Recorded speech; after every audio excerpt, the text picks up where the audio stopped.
bastante complicado hablar de talleres, de este taller de clubes de lectura con librerías, sin estar constantemente pensando en que evidentemente uno de los motores de las librerías es poder vender para mantenerse en pie y poder hacer los clubes de lectura. Es como una gran rueda, ¿no? Entonces, bueno, fui un poco articulando cosas que pueden ser absolutamente debatibles. Quien quiera intervenir en cualquier momento con algo que les parezca terrible o algo que quiera aportar emocionadamente, puede interrumpir, no me molesta. Y bueno, ahora vamos a comenzar con un ejercicio raro, ¿por qué no? Porque vale la pena también este tipo de ejercicios. Entonces yo les voy a poner un vídeo, ¿vale? Y ustedes van a ver el vídeo que está al fondo. En teoría ese vídeo tiene sonido, pero no tenemos sonido. Si ustedes llegan a escuchar una música a lo lejos, vale, no pasa nada, porque yo lo que quiero es que ustedes escuchen lo que yo les voy a leer. Mientras ven el vídeo, no me vean a mí. Entonces, comencemos.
Al final de la Segunda Guerra Mundial, se creó en 1941 el Comité para la Moral Nacional y el Congreso de la Cultura Libre.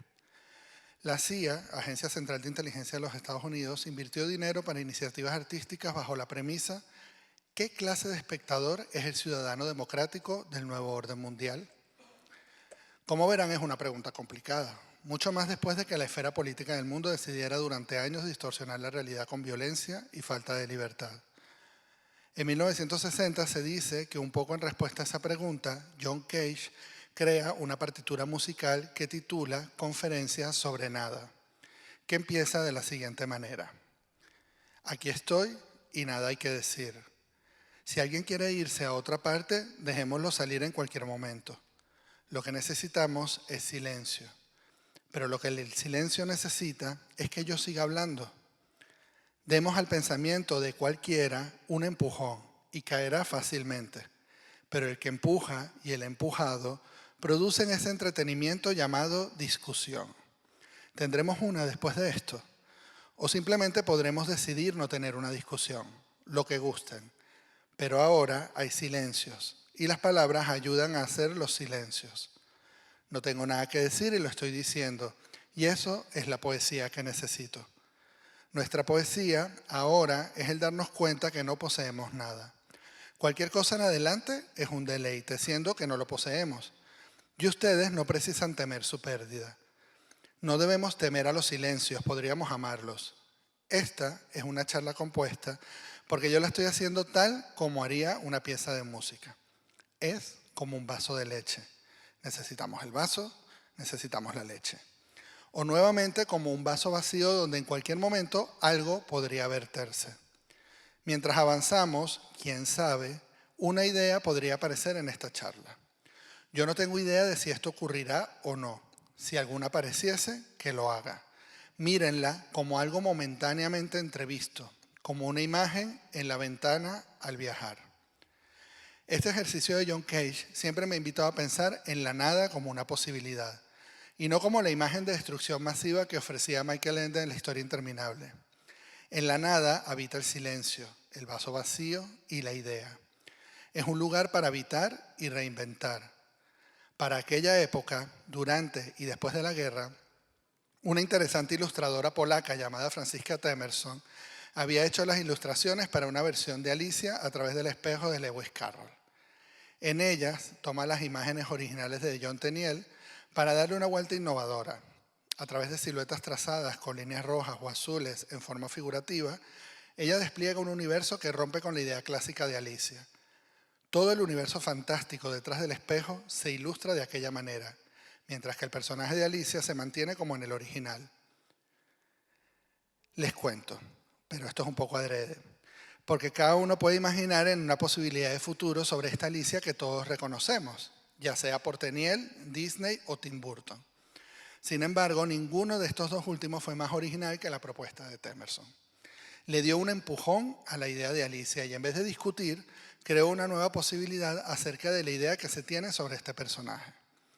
Supongo que en momentos de conservadurismo o ideas preconcebidas, la fantasía es también una imposibilidad. Quizás por eso a mí me gusta pensar que Franziska se inspiró en la Reina Blanca cuando le dice a Alicia: no hay quien crea lo que es imposible. A mi juicio, es que te falta el hábito, dijo la reina, porque cuando yo tenía tu edad lo practicaba siempre media hora diaria. A veces llegué incluso a creer en 6 cosas imposibles antes del desayuno. 6 cosas imposibles antes del desayuno. ¿Han pensado ustedes 6 cosas hoy antes del desayuno? Fíjense que estas imágenes de Franziska me las enseñó el ilustrador Arnald Ballester cuando me dio clases en un máster que, por el país en el que vivía, en las condiciones económicas en las que estaba, era aparentemente una imposibilidad para mí. Además, este libro aún no se había publicado por Media Vaca, editorial de Valencia, aquí en España, y el que tenía Arnald era uno de los pocos ejemplares que se había editado en Nueva York y que él consiguió en una venta de mercadillo.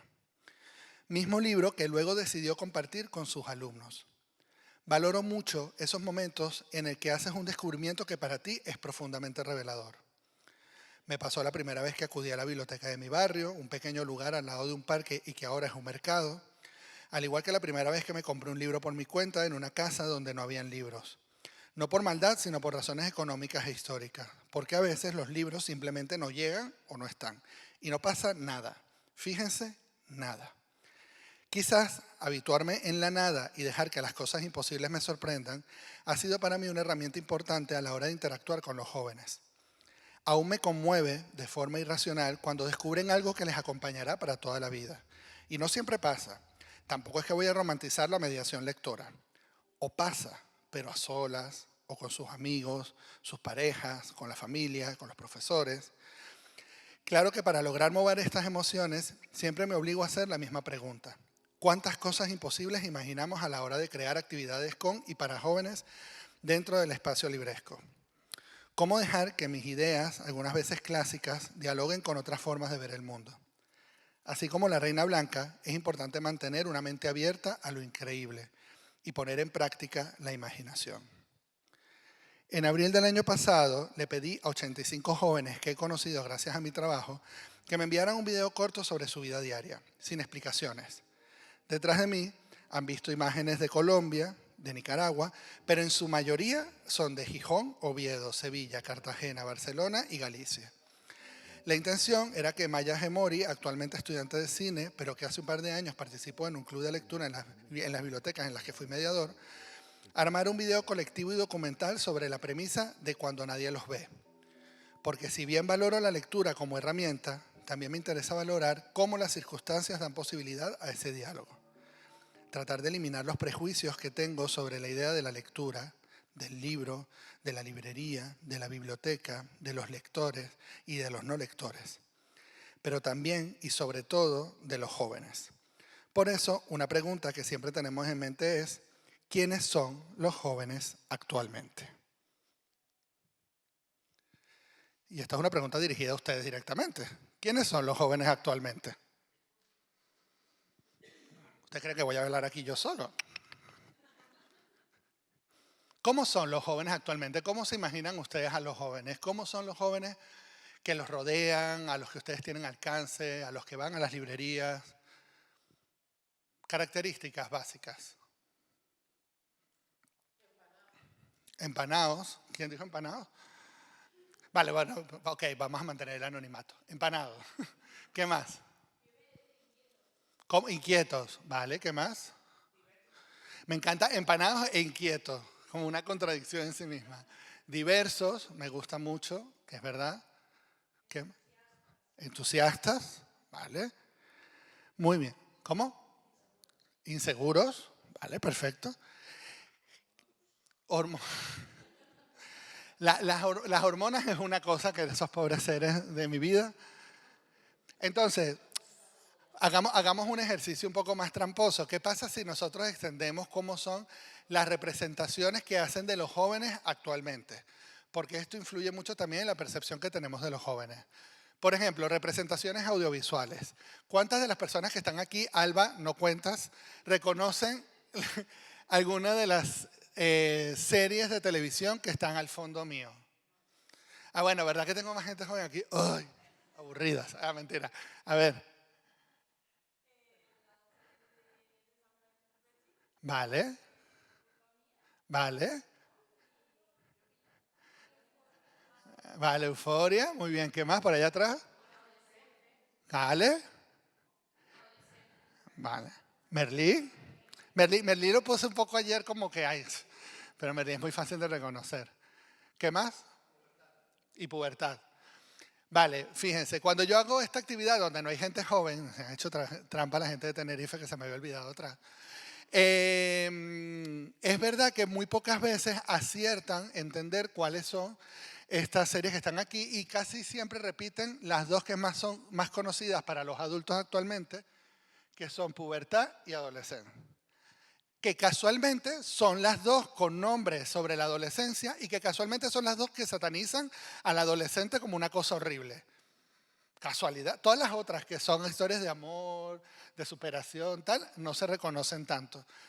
Hay una construcción sobre la idea de la adolescencia que es un poco extraña, sobre todo en estas dos series, porque hay como mucho ejercicio de paternalismo detrás. No, independientemente de que Adolescent sea una super serie con técnica increíble, bla, bla, bla, bla, bla, y que sea muy interesante lo que se cuenta en esa serie, me parece muy interesante, pero es verdad que se sataniza la idea del joven. Y en pubertad un poco menos, pero también se hace ese ejercicio.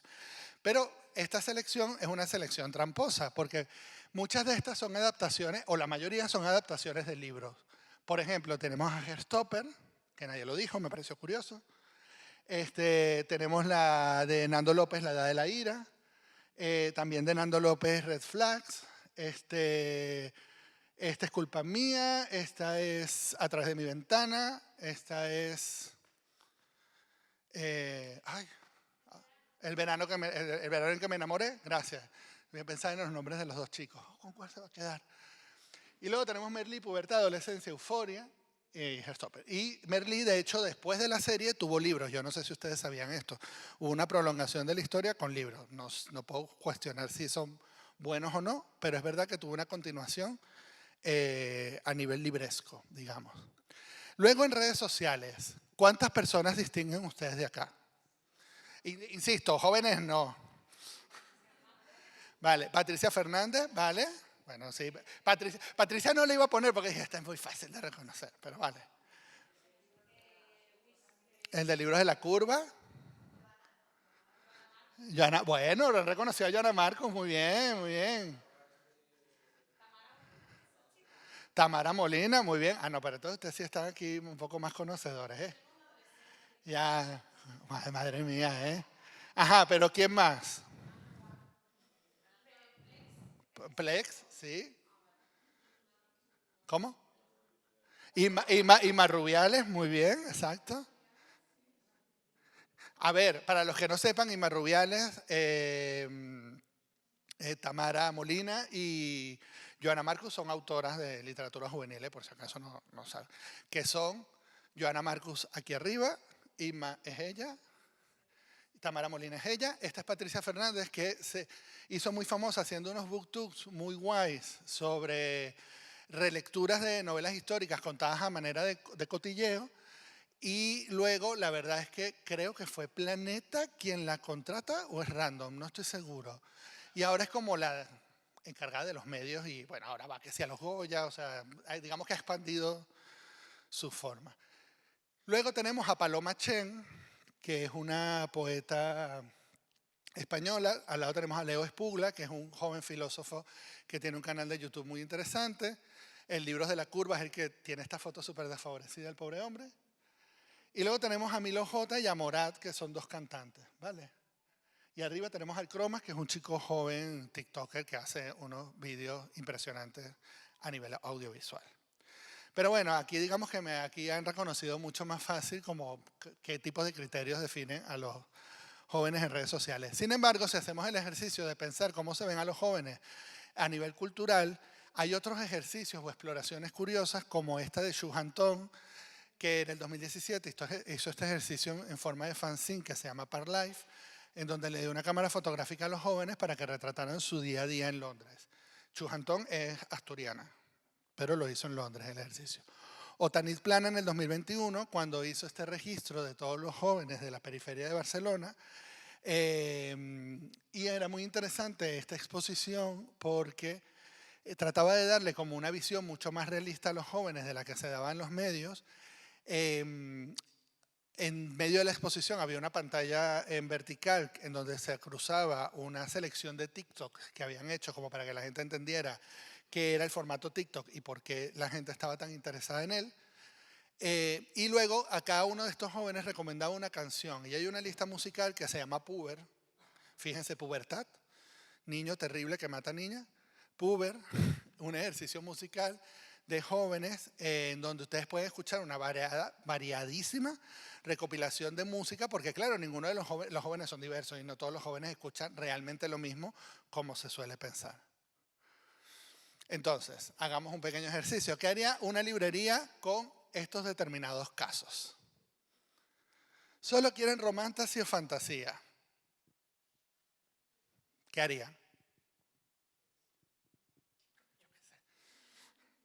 Si no saben ustedes, o sea, estamos difíciles aquí, complicados. A ver.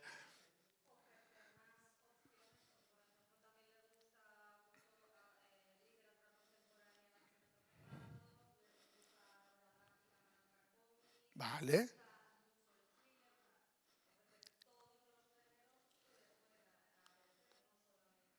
No solo afincarte a esto. Y si te dicen, pero es que yo solo quiero leer romantasy. Pues toma romantasy para ti. Vale. No compran, solo descargan ilegalmente. Lo veo todos muy seguros, ¿eh?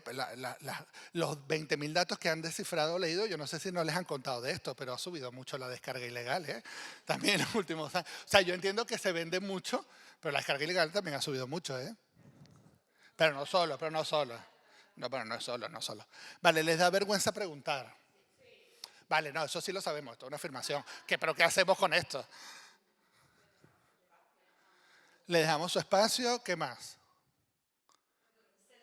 Dejar su espacio es complicado, es decir, si yo llego a un espacio donde no hay nada y solo está la persona librera así, es igual de incómodo, ¿eh? O sea, imagínense, no sé, en el ordenador y que...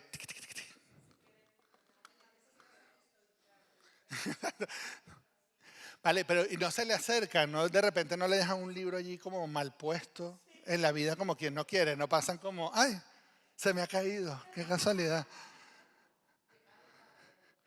Pegar un cartel, ¿vale? ¿De qué tipo? De pregunta, ¿no? ¿Cómo?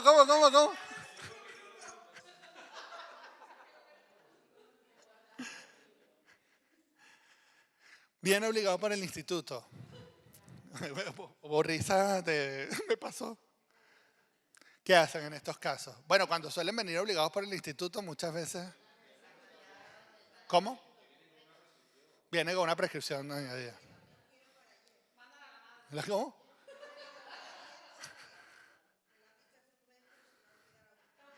Ah, bueno, claro, sí, lo quiero para allá. No hemos hablado de la inmediatez, Alba, en la charla, pero pudimos haber hablado de la inmediatez. La inmediatez es un problema contemporáneo. En general, ¿eh? También nos pasa a los adultos. El quiero el libro ya. Bueno, claro, pero cuando les entra, es que les entra, es que si no se les olvida, es que yo tengo memoria a corto plazo. Si ellos no estoy juzgando, estoy diciendo, si se acordaron ahora que necesitan el libro, es que ellos saben que corren el riesgo de que se olviden de ese libro más tarde. ¿Eh? Es que ya no leen, solo están con las pantallitas. Ah, muy bien, esa. ¿Quién fue la que soltó ese zasca?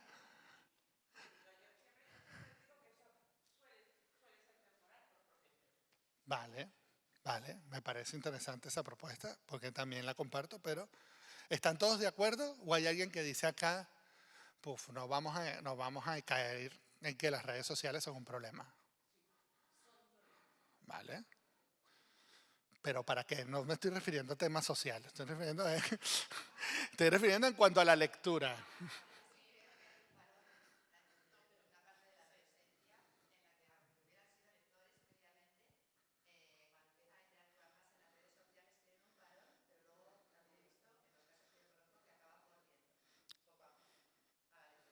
Sí, y de hecho, no sé si les pasa o se han visto, que también ha empezado a ocurrir como un fenómeno de chavales y chavalas que no quieren, no tienen redes sociales.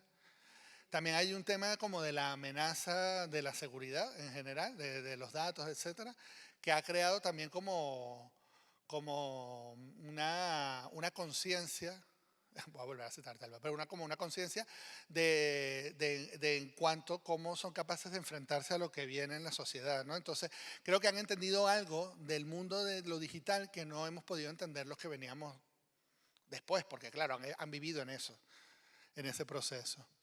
Entonces, bueno, aquí no me voy a detener porque de esto hemos hablado mil veces. Ya todos saben cuánto leen, todo muy bello, leemos mucho, razones de por qué no leen. Esto es muy interesante, aquí sí me detengo, porque fíjense que la razón más importante para ellos y ellas y para los adultos que no leen es la falta del tiempo o la sensación de la falta de tiempo. Y es un tema que se repite no solo en el barómetro, sino también en el otro estudio que les conté. Este es el resultado más grande. O sea, hay una sensación de falta de tiempo, que por el trabajo, por los estudios, por el cuidado de la familia, por las redes sociales, por lo que sea, pero sí hay una sensación de que las otras cosas le quitan tiempo disponible para hacer otro tipo de actividades. Prefieren emplear su tiempo libre en otros entretenimientos, es un 32,6%. Falta de interés es un 20%. Y la falta de interés ha bajado muchísimo. Y en estos entretenimientos se suma plataformas de streaming, videojuegos, que bueno, lo de los videojuegos lo veo ahí un poco más complicado, pero no voy a entrar en eso. Y las librerías, bueno, estos resultados ya, estos son los que han compartido públicamente. Ha bajado mucho la librería, internet ha bajado también, curiosamente, y las cadenas de librerías es la que más ha subido. Y las ferias de libros o mercadillos. Sin embargo, en un estudio de la Fundación Germán Sánchez Ruiz Pérez, cuando hicieron el barómetro el año pasado, hicieron un estudio muy interesante también de percepción de jóvenes y era muy divertido porque también habían unos resultados al final que estaban vinculados con el valor del libro, ¿no? Entonces, uno de los, recojo como dos resultados curiosos, que era si puedo elijo el papel, pero como soy un poco pobre, apuesto por el ebook. O lo ideal es tumbarse con un libro al lado de la piscina en el jardín en verano. Lo malo es que casi nadie tenemos jardín, ni piscina, ni siempre es verano. Que me parece una gran conclusión. Pero estos son como dos de las conclusiones de las muchas que habían sobre el dinero que tampoco se habla, ¿no? Sobre la capacidad de consumo de los jóvenes. Acá había un video de TikTok que no viene al cuento porque no tenemos audio, no tiene sentido, lo voy a pasar rápido. ¿Está? Voy a pasar esto rápido. Entonces, claro, ¿cuál es mi propuesta con esto? Cuando yo les muestro esto es para que reflexionemos sobre los jóvenes, pero no con esto quiere decir, es que ahora nosotros tenemos que hablar como los jóvenes. Ese es el peor error que pueden hacer. O sea, no se trata de hablar el mismo idioma de los jóvenes, sino de que todos podamos tener un espacio de comunicación conjunta, que para eso están los clubes de lectura. Joaquín Rodríguez, en un libro que se llama La furia de la lectura, ¿por qué seguir leyendo en el siglo XXI?, hace un alegato muy provocador en donde dice que si siempre somos los mismos los que nos reunimos a hablar sobre estos temas, somos las mismas personas viéndonos las caras durante años, hablando sobre los mismos temas, quizás el problema somos nosotros y no el resto. Y que quizá el problema radica en que nosotros somos unos fetichistas del libro y el resto vea el libro de manera mucho más objetiva.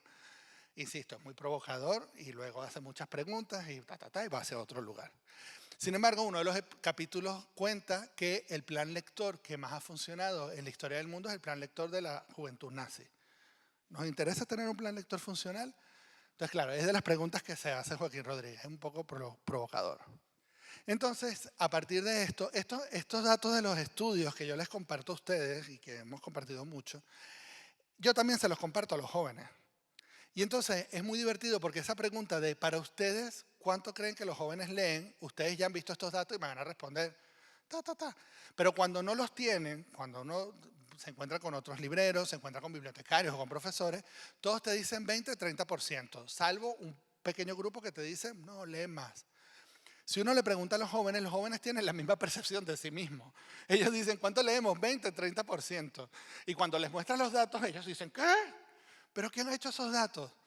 Contrastar esta información con ellos como si fueran personas adultas, porque además los estamos convocando a ellos, o sea, los estamos revisando a ellos como objetos de estudios, pero no los estamos convocando, también es un ejercicio muy interesante. Y esto me ha llevado a pensar en qué es leer, porque muchas de las cosas que tenemos que romper es como el prejuicio que hay alrededor del libro y de la lectura, y de los clubes de lectura, por lo tanto, que hacia allá vamos. Entonces, no es una pregunta que quiero que me respondan ahora, pero quiero que piensen en todos los lugares comunes que les pueden venir con esta pregunta. Porque hay que a veces nosotros también reflexionar para qué lee uno y qué tanto significa leer para nosotros. Porque a veces nosotros le exigimos a ellos cosas sobre la lectura, ellos asumen que nosotros estamos exigiéndoles cosas sobre la lectura que no están en la conversación. Una de las cosas que pasa mucho con el tema de los clubes de lectura es que ellos siempre llegan con la respuesta aprendida, o sea, cuando no hay confianza. Es decir, ellos piensan que tú los vas a examinar. Ellos piensan todo el tiempo que están siendo examinados por el adulto. Entonces llegan y dicen, no, me leí el resumen en internet y te voy a decir exactamente las respuestas del libro. Porque claro, no sienten la confianza absoluta sobre el tema del que les están hablando. Cuando uno genera ese espacio de confianza, ellos permiten poder hablar del libro desde la verdad de su lectura y no desde la necesidad de tener que darte una respuesta correcta.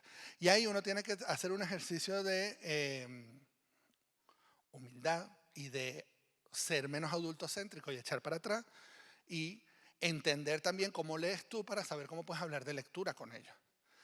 Entonces, Mikita Brodman, en Contra de la Lectura, dice una cosa muy divertida, que es que todas las campañas de promoción lectora de los muchos años siempre venden que la lectura te va a hacer mejor persona, la lectura es increíble, la lectura te da alas, la lectura es fantástica. Y ella dice, ¿qué tan cierto es eso? O sea, por más que leas, eres el mejor de la clase, por más que leas, tienes un mejor puesto de trabajo, por más que leas por ocio me refiero. Y entonces, claro, ella dice, quizás también hay que empezar a cuestionar cómo vendemos nosotros la lectura, ¿no? A mí del ejercicio, por ejemplo, de la Fundación Germán Sánchez Ruiz Pérez, me parece muy interesante todos los resultados, pero al final las conclusiones eran, hay que vender la lectura como una etiqueta. Y es como, no, esto no es lo que te están diciendo los resultados, te están diciendo otra cosa. Entonces, ¿cómo pensar un club de lectura? Y aquí vamos a lo que vamos. Hay que pensar en el acompañamiento, ¿vale?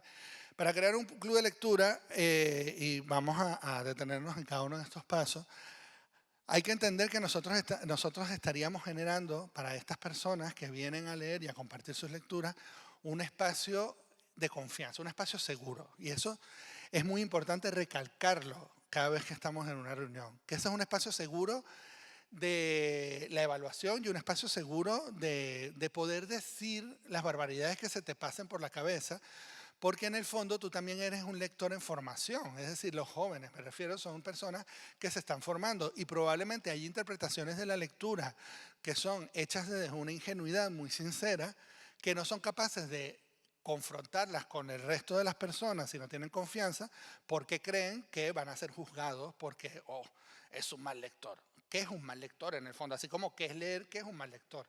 ¿Existe realmente un mal lector o una persona que de repente puede hacer el ejercicio de leer y hacer su propia interpretación? Para eso hay que crear un espacio de diálogo, construir un espacio de mediación en donde uno sea capaz de ayudarlos a crear ese lugar de confianza para poder saber hacer las preguntas correctas para que esa persona sea capaz de dialogar contigo sobre determinados libros y construir un sentido de pertenencia. Es decir, que ese espacio, que esa librería a la que están yendo, no sea una librería, tampoco sea un refugio, no me lo voy a llevar al lado más cursi, sino que sea un lugar de estar y de compartir y de poder hacer cosas. Les voy a dar ejemplos, tranquilos. Y alianzas. Yo les voy a contar, por ejemplo, cuando yo me mudé a Gijón hace años, que inicié el proyecto, o sea, el proyecto ya 15 años, pero este proyecto lo inicié directamente o sea, una parte del proyecto cuando lo inició en Gijón directamente. Una de las cosas que fueron fundamentales para poder construir clubes, miren, además tenía cabello y era flaco, eso es importante. Una de las cosas que nosotros necesitábamos construir para que la gente supiera que se estaban haciendo y generando estos clubes de lectura era construir espacios de contacto con el resto. Y entonces, en este sentido, tanto la Fundación Municipal de Cultura en este caso y las librerías fueron unos aliados muy importantes porque nosotros hicimos unas especies de gincanas a nivel de ciudad con el apoyo, por supuesto, de la promoción del ayuntamiento. Hicimos una gincana, una inspirada en Harry Potter y una inspirada en los Juegos del Hambre. ¿Por qué esa selección? Porque sabemos que son libros que convocan a muchísimas personas, porque las conocen, ya sea por las películas, por los libros, y convocan a grupos de amigos y convocan a familias, que esto era importante. Entonces nosotros desempeñábamos las actividades en un recorrido por toda la ciudad, por las plazas de la ciudad, hacíamos las actividades y los jóvenes de los clubes de lectura que ya pertenecían hacían otras actividades. Entonces, cuando esto pasaba, nosotros promocionábamos al final, cuando ya hacías la última meta, promocionábamos los clubes de lectura. Esto fue muy ventajoso porque los clubes de lectura que se hacían dentro de la librería empezaron a tener mucha más apertura. Había gente que los conocía, había gente que se acercaba mucho más. Me acuerdo que en ese momento, por ejemplo, por 13 razones fue el libro que salió y por lo tanto la serie de televisión. Y nosotros convocamos un club de lectura en donde íbamos a leer paso a paso por 13 razones y compararlo con la serie. Entonces, en ese formato híbrido hicimos uno de los tantos ejercicios que hicimos dentro de librería. Esto nos ha llevado, por ejemplo, a el último año, el año pasado, esto es en Sevilla, este es un grupo del Placer de Leer, que de hecho nosotros íbamos a entrevistar a Lola de Rayuela, no sé si se recuerda que teníamos escrito y no se podía, porque la idea era que los jóvenes reconocieran los espacios culturales que tenían alrededor de su ciudad y a los que no se sentían convocados, lugares que ellos desconocían absolutamente. Entonces, por ejemplo, íbamos a Casala Teatro, que es el teatro que está dentro del mercado de Triana, que es un teatro misterioso chiquitito que está allí. Claro que ellos no tenían ni idea. Y entonces lo que hicimos fue que llevamos a los jóvenes a entrevistar a Paula Rosado, que es una poeta joven de Sevilla. Y después los llevamos a espacio, Lola, ayúdame con el espacio de Alicia Bululú. Se me olvidó el nombre ahora. Bueno, este espacio que es un espacio abierto, cultural, para el barrio, Colomé, espacio Colombre. Nos abrieron las puertas porque es como una librería comunitaria donde también hacen presentaciones, etcétera, y los jóvenes fueron a entrevistar a Alicia Bululú. Entonces, claro, también sacar a los jóvenes de su zona de confort y llevarlos a conocer parte de otros espacios culturales que se encuentran en la ciudad, incluso las librerías, porque a veces ellos tampoco entienden cómo funcionan determinadas librerías en cuanto a ellos. Simplemente ven una librería. Hay una cosa que pasa mucho, por ejemplo, que es la identidad de la librería. Si hay una librería que les genera rechazo por lo que sea, no entran. Y puede ser por una cosa de espacio, puede ser por una cosa del color, puede ser por cualquier detalle mínimo. Entender eso es importante. Nosotros, por ejemplo, lo descubríamos con el Bosque de la Maja Colibrí. No sé si ustedes lo conocen, pero es como un lugar muy diáfano, muy blanco, como muy uy. Y cuando pasaban, todos tenían la sensación, yo eso me enteré después, de que era un lugar caro. Los libros tienen un precio fijo, pero todos pensaban que era un libro, una librería costosa, o sea que si tú entras allí, los libros eran más costosos. Y es una cosa de percepción absoluta, porque claro, tampoco entienden lo de que sabes que el libro tiene un precio fijo.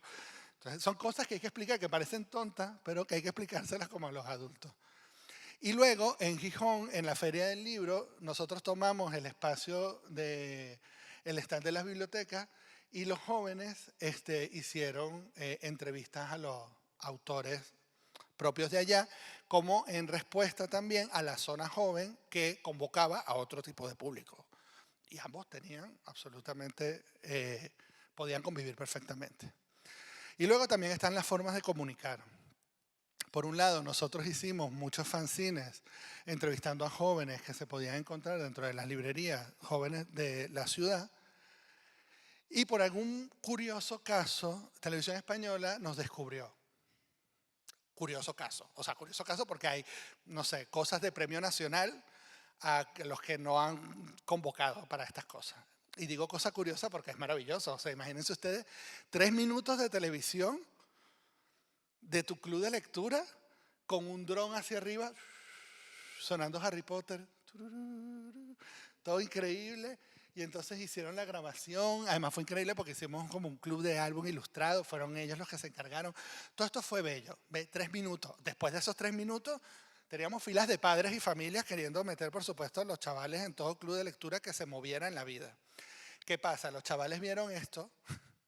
Esto va a ser horrible. Espero que no haya ningún periodista en la sala. Pero cuando vieron esto, ya luego, es muy bello, pero hicieron lo que les dio la gana y hicieron un montaje de un club de lectura tan aburrido y tan anti ellos, porque también hay una percepción por parte de los medios de lo que se supone que es un club de lectura.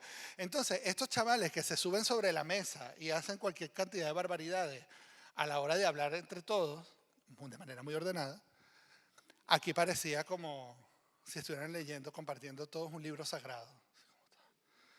¿Y de qué vamos a hablar el día de hoy? Era rarísimo. Entonces luego ellos hicieron una contrarrespuesta que fue muy divertida. Pero es verdad que también hay como una reinterpretación de lo que se supone que es un club de lectura y lo que es el acto de leer que nos tenemos que quitar de la cabeza. Y en Oviepa te dicen, déjenos leer, que hay que evitar la intimidación. Se trata de encontrar el libro adecuado en el momento adecuado para la persona adecuada. Estructura, guión, espacio, itinerario, fechas y formas. No me voy a detener en el guión, que hay un montón de preguntas, sino en que ustedes piensen que si ustedes van a articular y llevar y mediar el club de lectura, tienen que estar al tanto de un montón de preguntas posibles que tienen que hacer del libro, porque un club de lectura con jóvenes es igual de intenso que un club de lectura con adultos. Por lo cual, las preguntas no se pueden reducir a ¿te gustó? Sí, no, ¿por qué? Porque en ese ¿te gustó? Y va a haber una respuesta inmediata de un porcentaje probablemente grande del grupo que va a ser no. Tú tienes que indagar por qué no les gustó el libro, porque probablemente hay algo de comprensión que no están logrando entender sobre la estructura del libro. Y ese apoyo técnico, que parece muy tonto, ayuda de alguna manera a que ellos reconfiguren la mirada sobre el libro. Que luego después te digan que igual no les gustó. Bien, pero que logran saber cuál es esa inquietud que les genera. Es la misma pregunta que yo siempre les cuento de ¿cuántos de ustedes están obligados aquí el día de hoy? Y el 90% levanta la mano. Ya tú sabes que ellos están obligados. Esto no es un secreto para nadie. O sea, cuando un joven se apunta en un club de lectura, un 20% lo hace por amor, un 80% lo hace por obligación. A menos que sea un club de lectura de Romantasy, como el que contaba Alma temprano, que eso se puede petar. Romantasy, por dar un ejemplo. O sea, como si es el libro de moda, probablemente allí sí vas a tener un gran volumen de jóvenes. La idea es crear en este espacio un lugar cómodo para que ellos se mantengan. Entonces, bueno, aquí hay un montón de preguntas que, como les dije, que son capas de exploración, que no me voy a detener en ellas porque no tiene sentido, pero que son importantes y que se las puedo hacer llegar. O sea, lo importante es que yo pueda hacerlo llegar a las personas convocantes y ustedes la ven, porque es como, no me voy a detener aquí, pregunta a pregunta, para analizar. O sea, hay que pensar en la mirada impresionista, que la vivencial, es decir, también las emociones son importantes a la hora de conversar sobre determinados libros, lo personal, cuánto afecta, qué cosas cuando tú lees, el contexto alrededor del libro, los autores, etcétera, la estructura, la estética, lo visual, O sea, también las ilustraciones, en el caso de que haya ilustraciones, qué dicen, cómo se cuentan, qué implica ese soporte. Y luego interpretación, representación y exploración. En interpretación es tanto lo que ellos interpretan y la representación es qué tan importante es hablar de determinados temas, porque una de las cosas que pasa con la literatura juvenil codificada al espacio escolar es que se ciñeron tanto a hablar solo de temas que han dejado de lado a la literatura y eso también ha afectado a la percepción del libro. Entonces ellos llegan y te leen un libro de algún autor, ponte tú. Voy a citar a Nando López, que yo creo que tiene buenos libros, pero también hay libros que son como muy condicionados a donde nadie nos oye. Me acuerdo que lo leí en un club de lectura y ellos decían, bueno, aquí tenemos una lista de todos los temas de los que abre el libro. Así empezaron ellos el club. Bullying, gordofobia, racismo, homofobia. Claro, y era muy divertido porque ellos tenían claro de que el libro estaba hecho para hablar de esos temas y no para entretenerlos.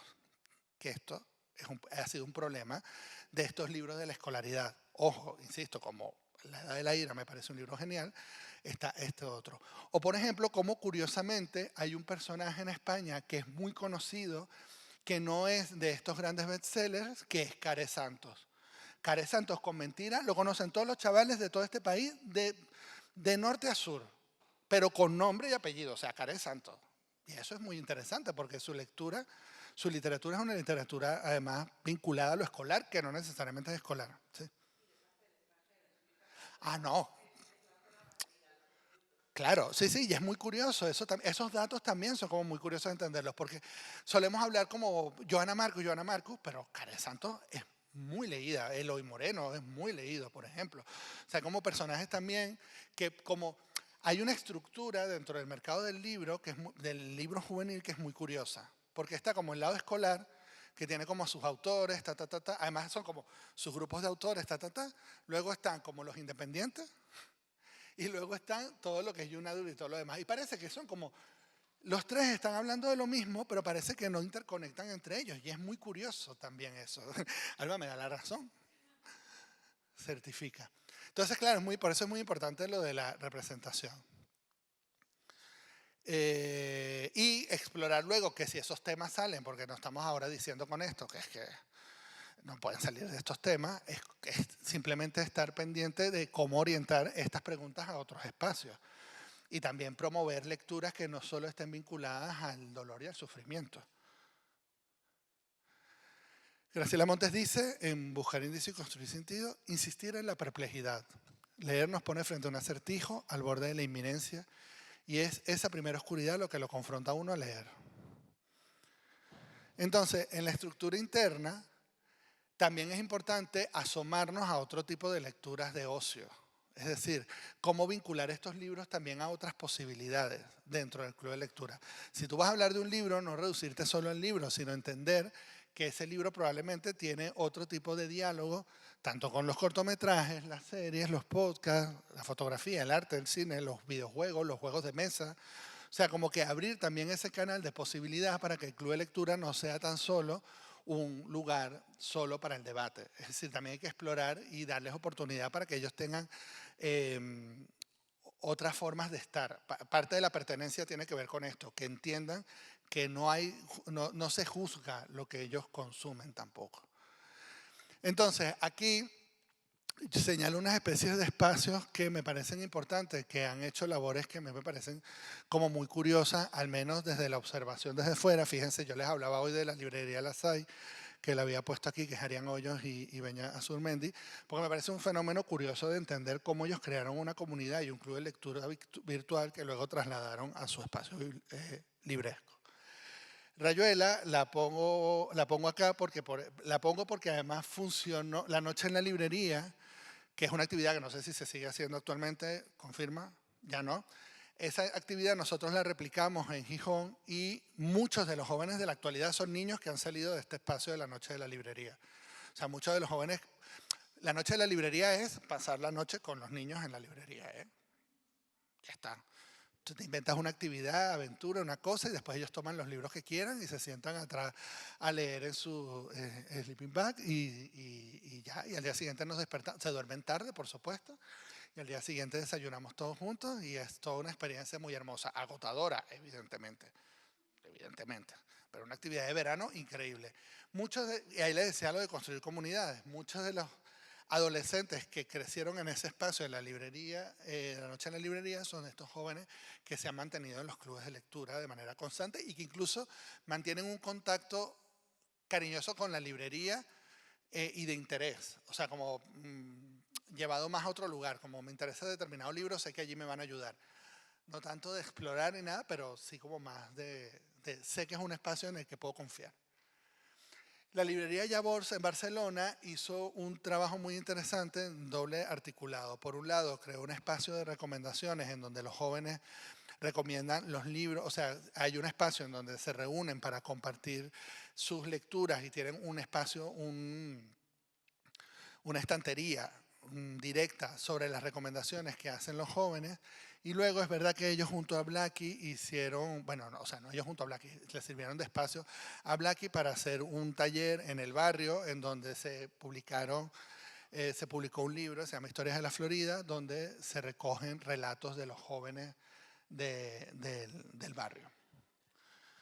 Librería 80 Mundos en Alicante hace un grupo de selección con jóvenes. Es muy curioso ese ejercicio además porque son adolescentes, son bastante jóvenes y leen libros que son libros considerados clásicos de la literatura infanto-juvenil. O sea que no son tantas como libros contemporáneos, pero es verdad que ellos ayudan a hacer esa selección a partir de las lecturas que hacen y comparten en un club de lectura.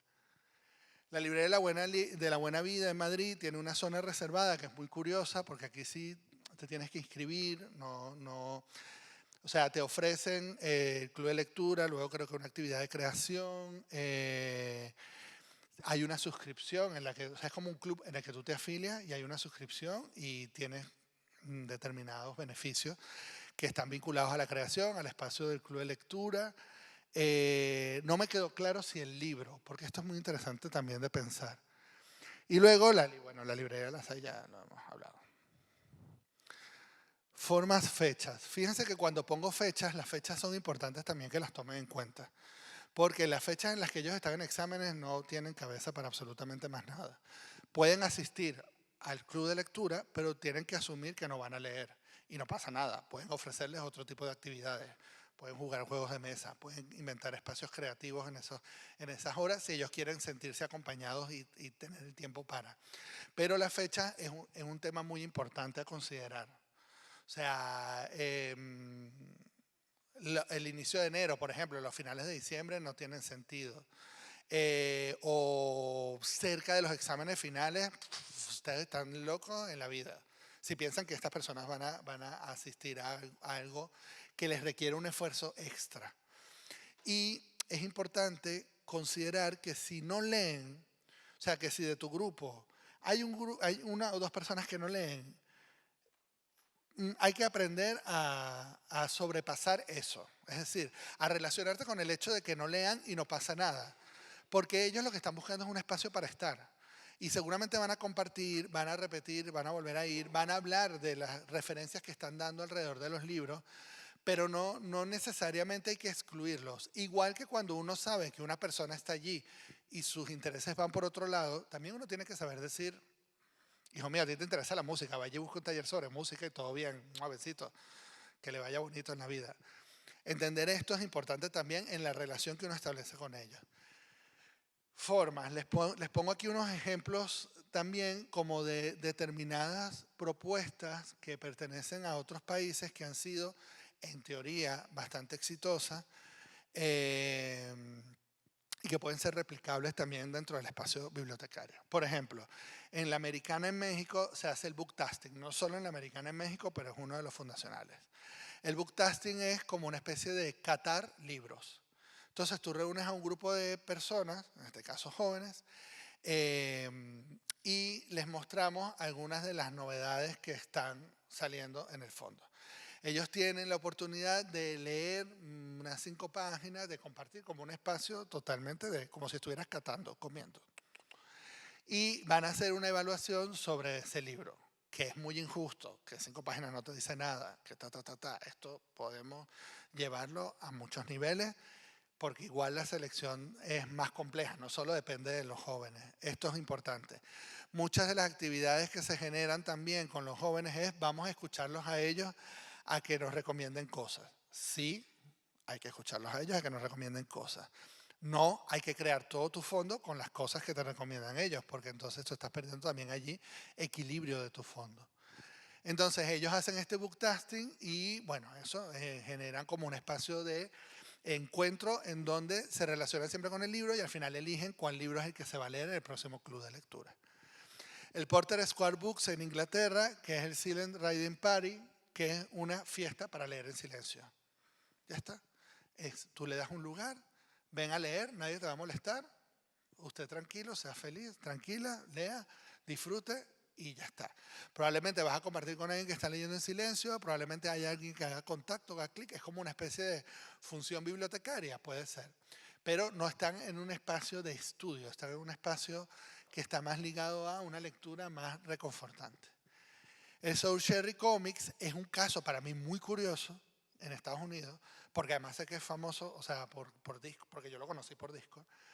Ellos son de cómic, una librería especializada en cómic, y tienen un grupo un club de lectura de manga con jóvenes. Pero este club de lectura se reúne cada 2 meses. El resto ocurre en Discord. O sea, toda la interacción en medio de la lectura entre un mes y otro ocurre en Discord. Y es muy curioso porque de verdad son una comunidad como muy grande, porque claro, amplían la posibilidad de hablar con jóvenes de otros lugares, pero luego el espacio de encuentro se genera en la librería de la comunidad. Y es muy curioso de ver porque hay como una mezcla interesante entre comunidad digital con la comunidad presencial. Y luego entender cómo queremos nosotros articular estos clubes, ¿no? Porque, claro, aquí vamos con el tema de cómo pensamos nosotros, o sea, ¿qué queremos? Cuando una librería hace un club de lectura tiene que tener un motivo. O sea, ¿por qué quiere ese club de lectura? Y es una pregunta que les hago. O sea, ¿para qué quieren ustedes? ¿Para qué están ustedes aquí sentados escuchándome decir bla, bla, bla, bla, bla? O sea, ¿cuál es el motivo que los impulsa a ustedes a hacer un club de lectura? ¿Qué es lo que buscan? Y quiero honestidad. O sea, yo quiero que alguien me diga, mira, yo quiero mover el fondo y vender mucho.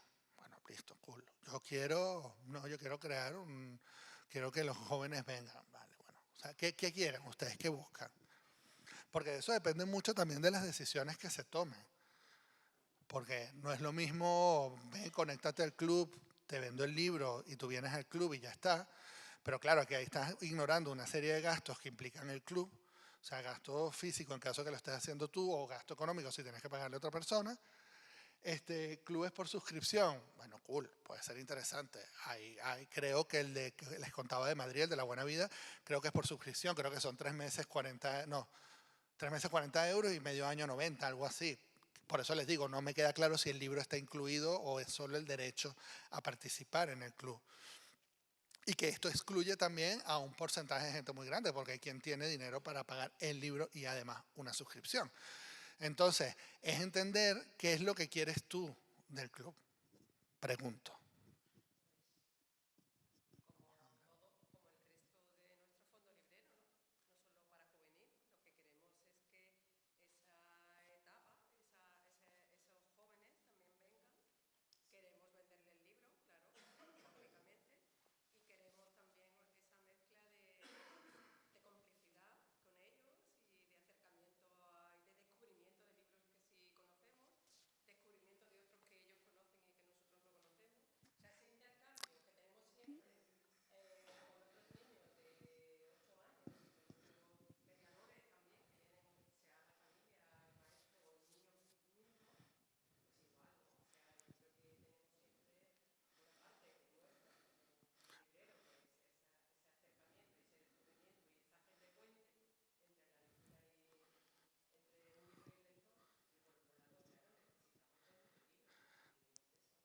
Aquí voy, ¿no? Ella habla muy desde lo ideal, mover el fondo y cosas.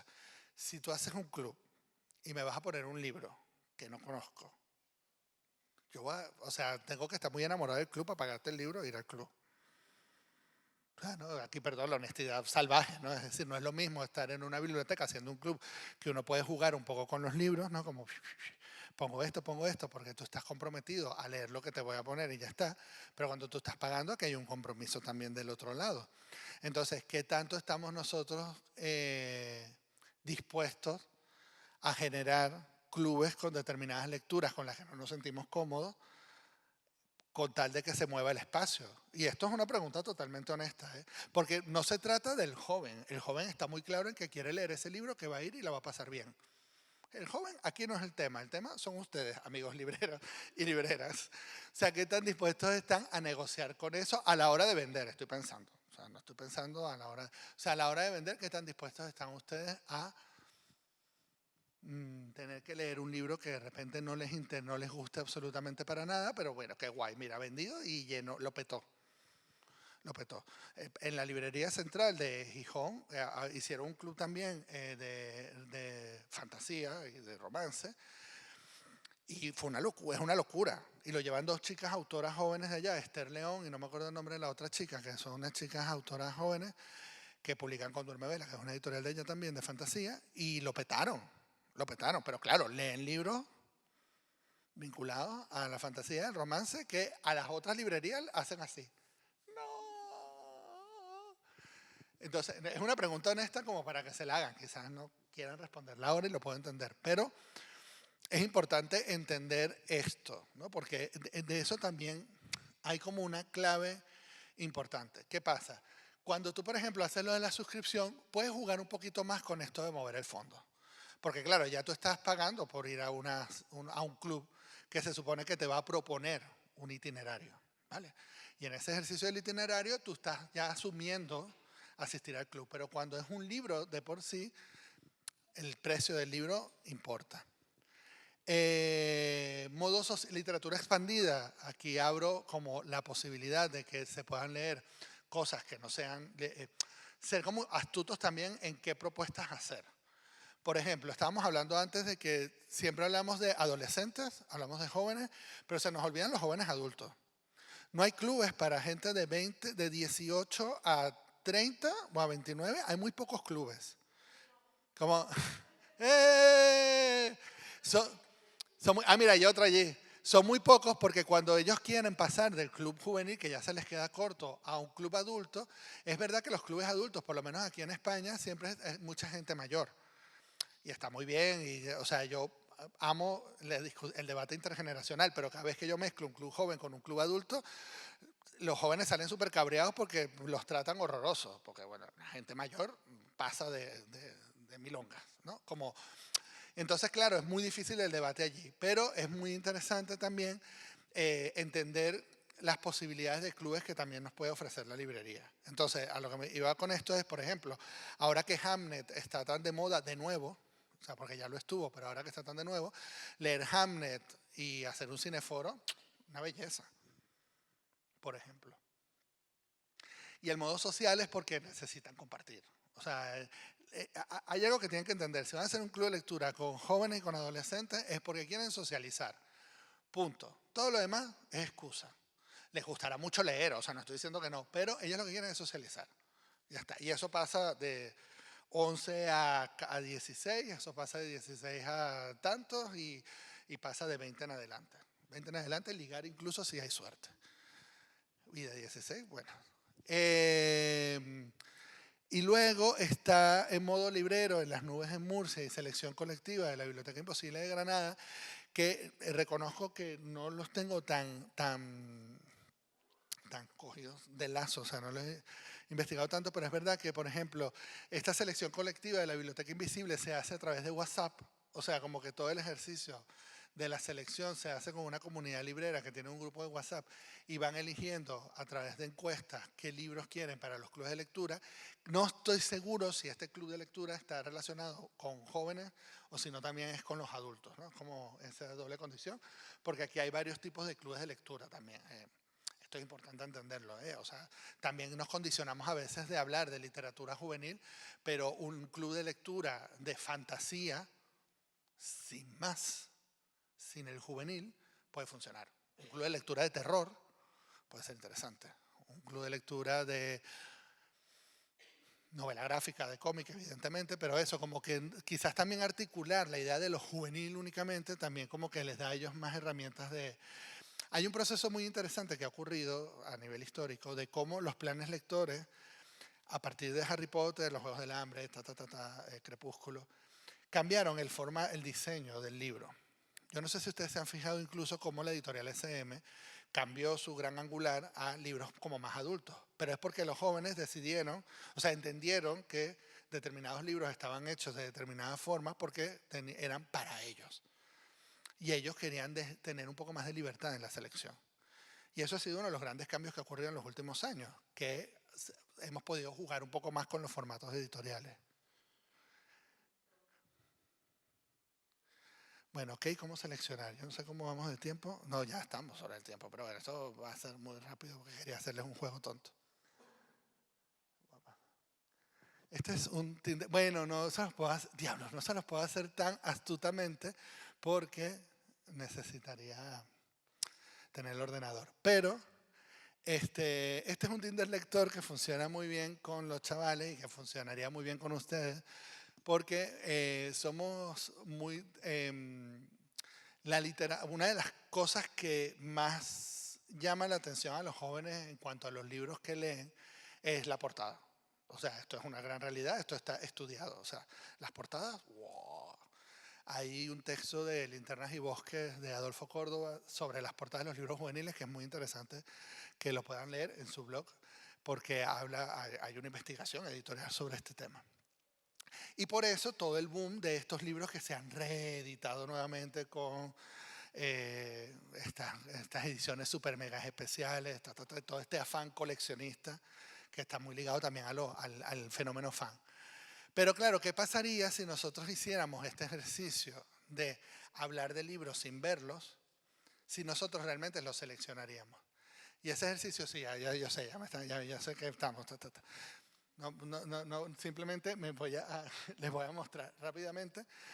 Es poner unas características del libro, por ejemplo, a lo mejor si eres lo bastante fría puedes conseguir que el mundo que te rodea también lo sea. Es mejor vestirme que darme de comer. Aventurera, no le tengo miedo a nada. Soy Géminis, con lo bueno y con lo malo.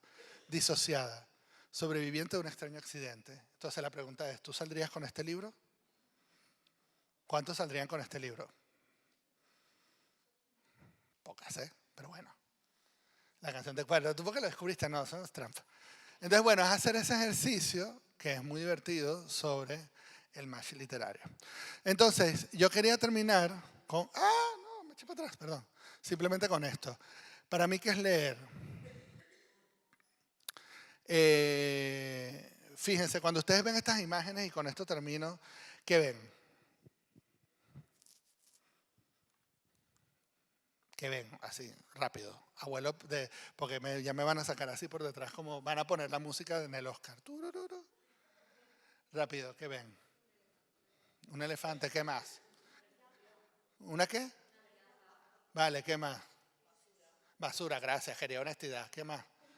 Aquí la gente, los simbólicos ahora usted, todo.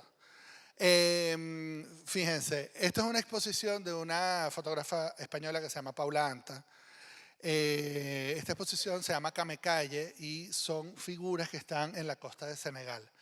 Ella sacó fotos de estas figuras de Senegal y simplemente hizo esta exposición fotográfica para que uno reinterpretara lo que quisiera de ellas. Cuando yo las vi por primera vez en Madrid, me conmovió mucho verlas, eran muy grandes, estaban en la tabacalera expuesta y a mí me pasó algo, se me rompió algo por dentro y no entendía qué era. Me conmovió mucho, o sea, me conmueve mucho ver estas imágenes. Cuando tú investigas, Camecalle en el idioma Wolof de Senegal significa hito, ¿no? Como un lugar, como un faro al que reconocen. Entonces, para la fotógrafa esto son como unas figuras visuales muy atractivas. Para el que observa puede ser un elefante, una persona mayor, un venado, puede ser cualquier cosa, puede ser basura simplemente. Pero para las personas que vienen del mar, ellos saben que si encuentran esta figura aquí y caminan detrás de esa figura, van a encontrar un pueblo que los acoge. Y esas figuras están hechas por el pueblo para que la gente que venga perdida del mar sepa que van a ser acogidos, ¿vale? Para mí la lectura es eso, es un espacio en donde uno trae toda su basura, la pone en un lugar y va construyendo una forma de manera colectiva y que construye un lugar y un estado para estar y para pertenecer. Y contarles esto a ellos les funciona mucho porque saben que entonces ellos pueden reinterpretar su idea de la lectura desde cualquier lugar. Muchas gracias.